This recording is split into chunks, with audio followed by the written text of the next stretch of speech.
गांव का एक बड़ा परिवार था जिसमें 4 भाई रहते थे। सबसे बड़ा भाई रामनाथ अपने अनुशासन और सही फैसलों के लिए जाना जाता था। दूसरे नंबर का भाई श्यामनाथ मेहनती और ईमानदार था। तीसरा भाई मोहननाथ उदार और मित्रवत था।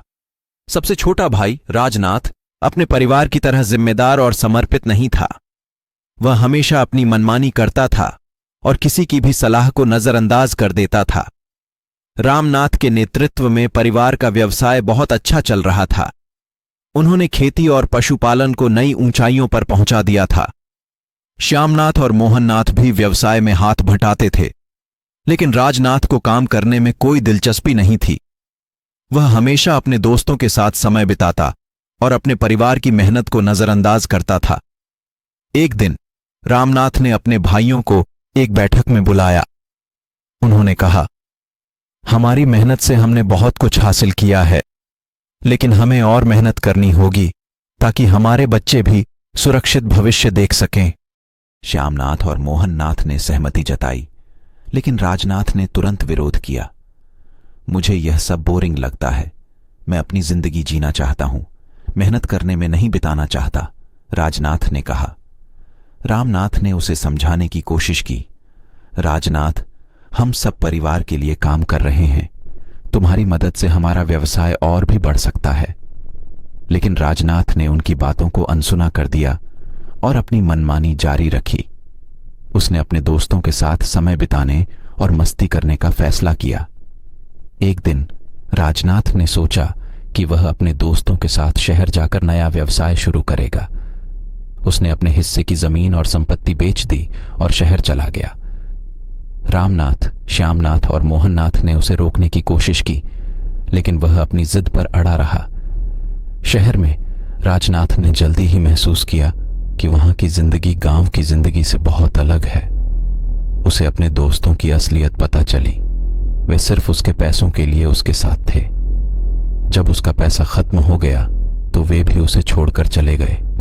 राजनाथ ने नया व्यवसाय शुरू करने की कोशिश की, लेकिन अनुभव की कमी और अनुशासन की कमी के कारण वह असफल रहा। उसके सभी पैसे खत्म हो गए और उसे भूखा रहना पड़ा।